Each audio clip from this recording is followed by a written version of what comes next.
ఈ ఫోటోలో మీకు కనిపిస్తున్న అమ్మాయి పేరు బంధన కలిత. మంచి అందంగా ఉంది. ఎవడు చేసుకుంటాడో కాని అదృష్టవంతుడు అని అనకుండా ఉండలేం. కాని ఆ అదృష్టవంతుడిని ఈ అందాల రాక్షసి ఏం చేసిందో తెలిస్తే ఒళ్ళు జలధరిస్తోంది. ఆ రేంజులో భర్తకు, అత్తకు రాచమర్యాదలు చేసింది. ట్విస్టేంటంటే తన అక్రమ సంబంధానికి అడ్డు వస్తున్నాడని, ఇద్దరు ప్రియులతో కలిసి భర్త, అత్తను అతి దారుణంగా చంపి, వారి శరీరాలను ముక్కలుగా చేసి 3 రోజులు ఫ్రిడ్జ్లో పెట్టి ఎవరికీ తెలియకుండా దూరంగా పడేసింది. అంతా పక్కా ప్లాన్తో చేసిన ఈ అందాల రాక్షసి పోలీసులకు ఎలా చిక్కింది? భర్తను, అత్తను ఎందుకంత దారుణంగా చంపింది? వాళ్ళు చేసిన తప్పేంటో ఈ వీడియోలో తెలుసుకుందాం. అస్సాంలో ఉన్న నూన్మతి అనే ఊరిలో కళ్యాణ్, శంకరి అనే దంపతులకు అస్సాంలో 4 టీ ఎస్టేట్స్తో పాటు గౌహతీలో 4 బంగ్లాలు ఉండేవి. వీరికి అమర్ జ్యోతి అనే అబ్బాయి ఉన్నాడు. ఒకే ఒక కొడుకు కావటంతో చిన్నప్పటి నుంచి చాలా గారాబంగా పెంచారు. ఇలా అమర్ బీటెక్ చేస్తున్న టైంలో తండ్రికి హార్టెటాక్ వచ్చి చనిపోవటంతో తల్లి శంకరీదేవి అటు వ్యాపారాలను, ఇటు అమర్ను చూసుకుంటూ ఉండేది. ఇలా అమర్ బీటెక్ పూర్తి చేసిన తర్వాత గౌహతీలోని ఓ కంపెనీలో ఉద్యోగానికి జాయిన్ అయ్యాడు. ఇక్కడే బంధన అనే అమ్మాయితో పరిచయం ఏర్పడింది. బంధనను చూసిన అమర్ అమ్మాయి చాలా బాగుంది అనుకుంటూ చూడగానే ప్రేమలో పడిపోయాడు. అమర్ తనను ప్రేమిస్తున్నాడని తెలుసుకున్న బంధన అమర్ రిచ్ అని తెలిసి పెళ్లి చేసుకుని సెటిలైపోదాం అనుకుంది.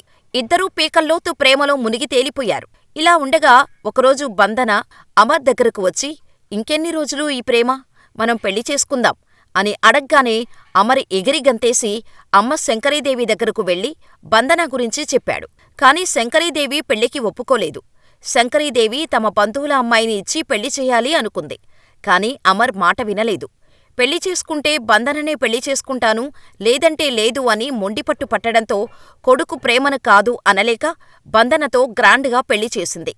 అమర్ రోజూ ఆఫీస్కి వెళ్లి రావటం, ఇంట్లో ఒంటరిగా ఉంటున్న బంధనకు బోరు కొట్టడంతో ఒక జిమ్ బిజినెస్ పెట్టించింది శంకరీదేవి. అలా బంధన జిమ్ బిజినెస్ స్టార్ట్ చేసింది. ఇలా సంతోషంగా ఉన్న కుటుంబంలో ఏమైందో తెలియదు. ఆగస్టు 29, 2022న కంగారుగా, హడావుడిగా బంధన గోహాటీ పోలీస్ స్టేషన్కు వచ్చింది. నా భర్త, అత్తగారు కనిపించటం లేదు అని కంప్లైంట్ ఇచ్చింది. పోలీసులు అమర్ కోసం, శంకరీ కోసం తీవ్రంగా గాలింపు జరిపినా ఫలితం లేదు. ఎక్కడా వారి ఆచూకీ దొరకలేదు.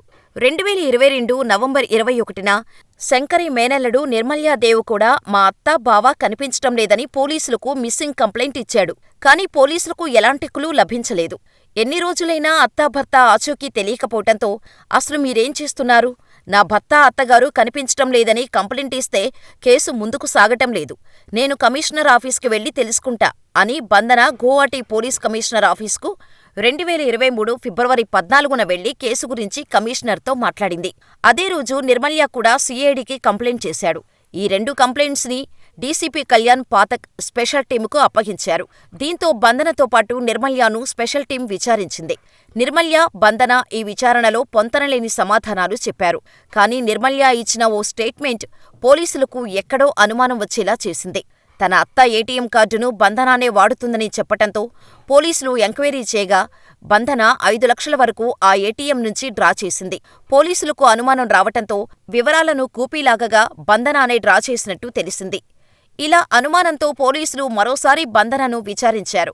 ఇంతకుముందు ఇచ్చిన స్టేట్మెంట్లకు ఇప్పుడు బంధన చెబుతున్న స్టేట్మెంట్కి ఎక్కడా పోలిక లేకపోవటం, పోలీసులను తప్పుదోవ పట్టించేందుకు ప్రయత్నించటం గమనించిన పోలీసులు తమ స్టైల్లో బంధనను ప్రశ్నించగా తన భర్త, అత్తను తానే చంపినట్టు అంగీకరించింది. భర్తను, అత్తను తను ఎలా హత్య చేసిందో చెబుతుంటే పోలీసులు సైతం వణికిపోయారు. అంత ఘోరంగా కట్టుకున్న భర్తను కూతురిలా చూసుకున్న అత్తగారిని బంధన చంపేసింది. అసలు విషయానికి వస్తే పేద కుటుంబం నుంచి వచ్చిన బంధన అస్సాంలోని బాక్రా అనే గ్రామంలో జన్మించింది. తల్లిదండ్రులు కాయం కష్టం చేస్తూ బంధనను తమ 5 పిల్లలను చదివించుకుంటూ వచ్చారు. బంధన బాగా చదవటంతో 10థ్లో మంచి మార్కులు సాధించి ఇంటర్లో ఫ్రీ సీటు కొట్టింది. ఇంటర్లో జాయిన్ అయిన బంధనకు కొత్త ఫ్రెండ్స్ పరిచయం కావటం, బాయ్ ఫ్రెండ్ని మెయింటైన్ చేయటం మొదలుపెట్టింది. తనకు ఏం కావాలి అన్నా తనతో ఖర్చు చేస్తూ హ్యాపీగా ఉండేది. ఈ క్రమంలోనే బాయ్ ఫ్రెండ్తో లైంగిక సుఖానికి అలవాటు పడింది బంధన. అలా అని బాయ్ ఫ్రెండ్ ఒక్కడితోనే ఉండేది కాదు. కాలేజీలో ఒకరికి తెలియకుండా ఒకరితో రిలేషన్ మెయింటైన్ చేస్తూ ఉండేది. ఇలా ఆ తర్వాత బంధన బీటెక్లో జాయిన్ అయింది. బీటెక్ జాయిన్ అయిన తర్వాత బంధన కోరికలు ఎక్కువైపోయాయి. హాస్టల్లో ఉంటే తన లైఫ్కు అడ్డు అనుకున్న బంధన కాలేజ్కి దగ్గర్లో రూమ్ తీసుకుని విచ్చలవిడిగా ఎంజాయ్ చేసేది. ఒకేసారి ఇద్దరు ముగ్గురు బాయ్ ఫ్రెండ్స్తో ఎంజాయ్ చేసేది. ఈ విషయాలు ఏవీ ఫ్యామిలీకి తెలియకుండా జాగ్రత్త పడేది. బంధన అంటే పీకల్లోతు ప్రేమను పెంచుకున్న బీటెక్ ప్రియుడు అజయ్ బంధనకు సర్ప్రైజ్ ఇద్దామని డైరెక్టుగా ఫ్లాట్కి వెళ్లి చూడగా బంధన ముగ్గురు అబ్బాయిలతో మంచంపై శృంగారంలో మునిగి తేలుతుంది. ఇది చూసిన అజయ్ బంధనాను కొట్టి బ్రేకప్ చేసుకున్నాడు. ఈ విషయం కాలేజీ మొత్తం తెలిసి బంధనాను తేడా కేసుగా చూసేవారు. కానీ ఇదంతా పట్టించుకోకుండా లెక్చరర్స్తో ఎఫైర్స్ కొనసాగించింది బంధన. ఇలా బీటెక్ పూర్తి చేసిన బంధన ప్రైవేటు కంపెనీలో ఉద్యోగం సాధించింది. ఇక్కడే బంధనకు అమర్ పరిచయం అవటం, ప్రేమతో దగ్గరవటం, కొద్ది రోజుల్లోనే ఇద్దరూ లైంగికంగా కలవటం మొదలుపెట్టారు. ఇలా అమర్ కాస్ట్లీ గిఫ్ట్స్ ఇస్తూ ఉండేవాడు. బంధన అమర్తో ప్రేమలో ఉంటూనే కాలేజీ నుంచి మెయింటైన్ చేస్తున్న బాయ్ ఫ్రెండ్స్తో ఎఫైర్ మెయింటైన్ చేస్తూ వచ్చింది. ఈ క్రమంలోనే బంధన తల్లిదండ్రులు బంధనకు పెళ్లి సంబంధాలు చూడటం మొదలుపెట్టారు. ఈ విషయం తెలుసుకున్న బంధన ముక్కు ముఖం తెలియని వాడిని పెళ్లి చేసుకుని మిడిల్ క్లాస్ లైఫ్ లీడ్ చేయటం కంటే బాగా డబ్బున్న అమర్ను పెళ్లి చేసుకుంటే ఎటువంటి ప్రాబ్లం లేకుండా లైఫ్ లీడ్ చేయొచ్చు అనుకుంది. అమర్కి ప్రపోజ్ చేసింది. ముందు వెనుక ఏమీ తెలుసుకోకుండా అమర్ ఫ్యామిలీని ఒప్పించి పెళ్లి చేసుకున్నాడు. ఇలా పెళ్ళయ్యాక అంతా బాగానే సాగినా భర్త ఇచ్చిన సుఖం బంధనకు సరిపోలేదు. దీంతో తన అత్త బయటకు వెళ్ళినప్పుడు కిరాణా సరుకులు తెచ్చే అబ్బాయితో పరిచయం పెంచుకొని ఇంటికి పిలిపించుకొని ఎంజాయ్ చేసేది. ఓసారి వీరిద్దరూ ఏకాంతంగా ఉన్నప్పుడు తన అత్త శంకరి డోర్ నాక్ చేయగా కాసేపటికి వచ్చి డోర్ తీసింది. అత్త లోపల ఉన్న కిరాణా సామాన్లు తెచ్చే వ్యక్తిని చూసి విషయాన్ని అర్థం చేసుకుంది. బంధనతో ఈ విషయంలో గొడవ పెట్టుకుంటే పరువు పోతుందని, ఇకనుంచి సరుకులు తీసుకురావద్దు అని, ఏమైనా అవసరమైతే మేమే తెచ్చుకుంటామని చెప్పటంతో బంధనకు ఏం చేయాలో అర్థం కాలేదు. కోడలు ఇంట్లో ఒంటరిగా ఉండటంతోనే ఇలా చేస్తుందని అనుకున్న అత్త ఏదైనా ఉద్యోగం చేయమని చెప్పింది. అయితే ఉద్యోగం చేయడం ఇష్టం లేదు, నాకు జిమ్ బిజినెస్ చేయాలని ఉంది అని చెప్పటంతో భర్త, అత్త ఒప్పుకున్నారు. అత్త శంకరి జిమ్ కోసం ఇన్వెస్ట్ చేసింది. అలా బంధన జిమ్ బిజినెస్ స్టార్ట్ చేసింది. కొన్ని రోజులకు అత్త శంకరి టీ ఎస్టేట్లో ఉన్న బంగ్లాకు షిఫ్ట్ అయింది. జిమ్ బిజినెస్లో బిజీగా ఉన్న బంధన అక్కడకు వచ్చిన అబ్బాయిలతో చాలా క్లోజ్గా మూవ్ అవుతూ ఉండేది. భర్త సాయంత్రం 6 గంటలకు ఇంటికి రావటంతో ఆ మధ్యలో జిమ్కు వచ్చే అబ్బాయిలతో బంధన ఏకాంతంగా గడుపుతూ ఉండేది. ఇదిలా ఉంటే అరూప్ టాస్ అని 26 ఏళ్ల క్యాబ్ కుర్రాడు, ధన్జిత్ డేకా అనే కూరగాయల వ్యాపారం చేసే కుర్రాడు బంధన జిమ్లో జాయిన్ అయ్యారు. వీరిద్దరినీ చూసి ఫ్లాట్ అయిన బంధన వీరిపై కన్నేసి ప్రేమలో పడేసింది. ఇలా ఒకరికి తెలియకుండా ఒకరితో రోజుకొకరి చొప్పున ఇద్దరినీ మారుస్తూ లైంగికంగా ఎంజాయ్ చేసేది బంధన. కొన్ని రోజులకు వీరిద్దరినీ ఒకేసారి పిలిపించుకొని ఎంజాయ్ చేయటం మొదలుపెట్టింది.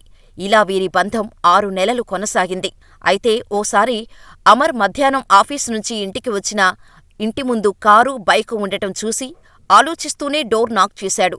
డోర్ లోపల నుంచి లాక్ చేసి ఉండటం చూసిన అమర్కి అనుమానం వచ్చి హాల్లో ఉన్న కిటికీ నుంచి చూడగా ఇద్దరబ్బాయిలతో ఎంజాయ్ చేస్తున్న భార్యను చూసి పట్టరాని కోపంతో గట్టిగా అరుస్తూ తలుపులను కొట్టడం మొదలుపెట్టాడు. ఈ అరుపులు విన్న ఇద్దరు ప్రియులు దొడ్డిదారు నుంచి పారిపోయారు. ఇక డోర్ తీయగానే ఇంట్లోకి అడుగుపెట్టిన అమర్ కాళ్లపై పడిన బంధన తప్పైపోయింది, మళ్ళీ ఇలా చేయను, క్షమించు అని అడిగింది. ఇప్పుడు నా కళ్లతో చూశాను కాబట్టి నీ అసలు రూపం బయటపడింది. నీ వ్యవహారం చూస్తుంటే ఎన్నో రోజుల నుంచి ఈ తప్పుడు పనులు చేస్తున్నట్టు ఉంది. ఒక్క ఛాన్స్ ఇస్తే నువ్వెలా మారతావు? ఇక నీకు నాకు ఎటువంటి సంబంధం ఉండదు. నీకు విడాకులు ఇచ్చేస్తాను. భరణం కింద నా ఆస్తిలో ఒక్క రూపాయి కూడా రాదు. ఎందుకంటే ఆస్తి మొత్తం మా అమ్మ పేరు మీద ఉంది అని బాంబు పేల్చాడు అమర్. దీంతో షాకైన బంధన డబ్బుల్లేకుండా విడాకులు తీసుకుంటే మళ్లీ తన పరిస్థితి మొదటికే వస్తుందని భయపడింది. దీంతో ఓ ఖతర్నాక్ ప్లాన్ వేసింది. అలా తన కొత్త బాయ్ ఫ్రెండ్స్ అయిన అరూప్, దంజిత్ల సాయం తీసుకుంది. ఇక అత్త శంకరితో సోఫాలో కూర్చొని మాటల్లో పెట్టింది. అప్పటికే ఇంట్లో ఉన్న బంధన బాయ్ ఫ్రెండ్స్ వెనక నుంచి గొంతు నులిమి చంపేశారు. అనంతరం శంకరి బాడీని ముక్కలు చేసేసి ఫ్రిడ్జ్లో స్టోర్ చేశారు. ఇక అమర్ కోసం వెయిట్ చేశారు. ఇక అమర్ రాగానే జ్యూసులో మత్తుమందు కలిపి ఇచ్చింది బంధన. అది తాగి మత్తులోకి జారుకున్న అమర్ని చంపేసి శంకరిలాగానే ముక్కలు ముక్కలు చేసేసి ఫ్రిడ్జ్లో దాచారు. అలా 3 రోజులపాటు ఇద్దరి బాయ్ ఫ్రెండ్స్తో అదే ఇంట్లో ఎంజాయ్ చేసింది బంధన. ఆ తర్వాత కవర్లో చుట్టిపెట్టి ఫ్రిడ్జ్లో పెట్టి అత్త శరీర ముక్కలను దగ్గర్లోనే ఉన్న అడవిలోకి తీసుకువెళ్లి పడేసి వచ్చింది. ఇక భర్త శరీర భాగాలను కొండపైకి తీసుకొని వెళ్లి పడేసి అటునుంచి అటే పోలీస్ స్టేషన్కి వెళ్లి కంప్లైంట్ చేసింది బంధన. డెడ్ బాడీలు కూడా లేకపోవటంతో తనను ఎవరూ పట్టుకోలేరు అన్న ధైర్యంతో పోలీసుల దగ్గర ఓవరాక్షన్ చేసింది. అంతా పర్ఫెక్టుగా ప్లాన్ చేసినా అత్త డెబిట్ కార్డులు వాడటంతో దొరికిపోయింది బంధన. ఇక బంధనకు హెల్ప్ చేసిన ఇద్దరి బాయ్ ఫ్రెండ్స్ను కూడా అరెస్ట్ చేశారు పోలీసులు. అయితే పోలీసులు అరెస్ట్ చేసినా నవ్వుతూ జైలుకు వెళ్లటం చూసి అందరూ ఆశ్చర్యపోయారు. మరి బంధన లాంటి కామ పిశాచులకు ఎటువంటి శిక్ష వేయాలని మీరు అనుకుంటున్నారో మాకు కామెంట్ చేయండి.